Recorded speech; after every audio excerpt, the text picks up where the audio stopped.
आज का टॉपिक है how to attempt questions in exams. Right, straight away अपने टॉपिक पे आते हैं, how to attempt question in exam.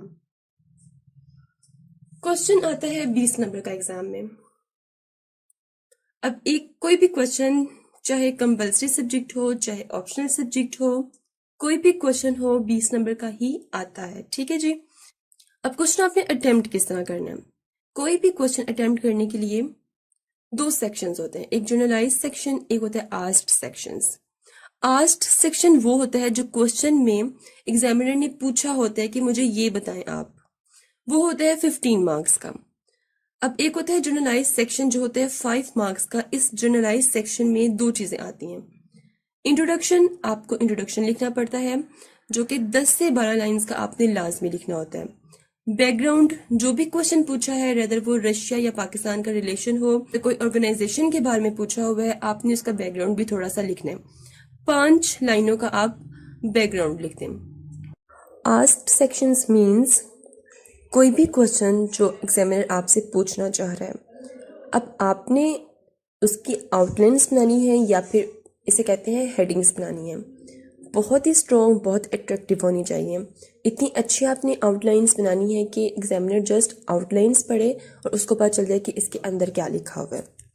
Outlines आप 6 से 7, 8, 9 बना सकते हैं, बट आउटलाइंस स्ट्रॉन्ग किस्म की होनी चाहिए। आउटलाइंस बनाएं, उसके बाद आप कंक्लूजन लिखें। अगर उसने आपसे कोई आपका ओपिनियन पूछे, पर्सपेक्टिव पूछे, तो आप क्रिटिकल एनालिसिस भी लिख सकते हैं वहां पर। अगर आपने अपने क्वेश्चन को बहुत अच्छा बनाना है तो आप इंट्रोडक्शन से पहले अपने क्वेश्चन से रिलेवेंट कोई अच्छी सी क्यूटेशन भी यहाँ पर कोट कर सकते हैं। हमेशा एग्जामिनर इंट्रोडक्शन से पढ़ना शुरू करता है, स्टार्ट से ही पढ़ना शुरू करता है। आपने इंट्रोडक्शन इतना स्ट्रॉन्ग लिखना है कि एग्जामिनर आपका पूरा क्वेश्चन पढ़ने पे मजबूर हो जाए। एग्जामिनर को लगे कि हाँ, there is something in this question. उसको लगे कि इसने जो आंसर किया है उसमें कुछ ऐसा है, कुछ नया है पढ़ने के लिए। इंट्रोडक्शन बहुत इंपॉर्टेंट है, इस पे आपने बहुत ज्यादा फोकस करना है। अब इंट्रोडक्शन की बात करते हैं हम। इंट्रोडक्शन मैं आपको ऑलरेडी बता चुकी हूँ, मैंने कहा है कि इंट्रोडक्शन स्ट्रॉन्ग होना चाहिए। स्टार्ट आप कोई भी स्ट्राइकिंग किस्म की क्यूटेशन से करें। कोई भी क्वेश्चन हो उससे रिलेवेंट क्यूटेशन आपने यूज करनी है। दूसरी बात, defining power status. Let's suppose कि एक क्वेश्चन आपको आता है कि आप पाकिस्तान और रशिया के रिलेशनशिप को डिफाइन करें। उसमें आप सबसे पहले पाकिस्तान और रशिया दोनों के पावर स्टेटस की बात करेंगे। आप बताएंगे कि जो रशिया है वो राइजिंग इकोनॉमी है और जो पाकिस्तान है उसके पास न्यूक्लियर पावर है। ऐसे दोनों को आप डिफाइन करेंगे यहाँ पर। देन उसमें आप इंट्रोडक्शन में आप शिफ्टिंग ट्रेड या फॉरेन पॉलिसी की बात कर सकते हैं। आप उसमें ये बता सकते हैं कि रशिया की फॉरेन पॉलिसी क्या है, पाकिस्तान की फॉरेन पॉलिसी क्या है। रशिया की फॉरेन पॉलिसी में क्या है कि उसने अमेरिका की अलीज को अपना फ्रेंड बनाना है। पाकिस्तान जो है उसकी फॉरेन पॉलिसी में क्या है कि उसने रिलेशनशिप्स बिल्ड करने हैं दूसरी कंट्रीज के साथ, वेल डेवलप्ड कंट्रीज के साथ।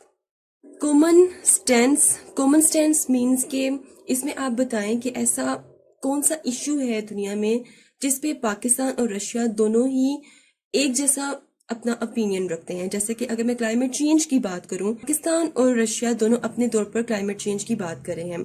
और अगर मैं टेररिज्म को कम्बैट करने की बात करूं तो रशिया और पाकिस्तान दोनों टेररिज्म को कम्बैट करने की कोशिश में लगे हुए हैं। करंट वर्किंग एरियाज, इस टाइम पाकिस्तान और रशिया जो सा है, इस टाइम इनके वर्किंग एरियाज कौन से हैं। लाइक दोनों में ट्रेड हो रही है, इस टाइम दोनों एनर्जी पे काम कर रहे हैं, ये इनके वर्किंग एरियाज हैं।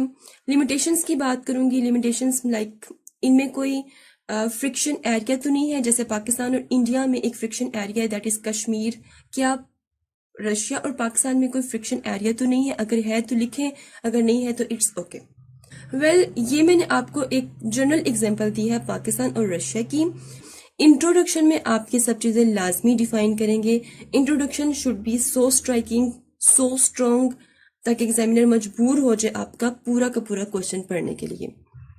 सो ये थी आज की वीडियो, होपफुल आपके लिए हेल्पफुल होगी। मिलते हैं नेक्स्ट हॉट इशू के साथ। Until then, take care and Allah Hafiz.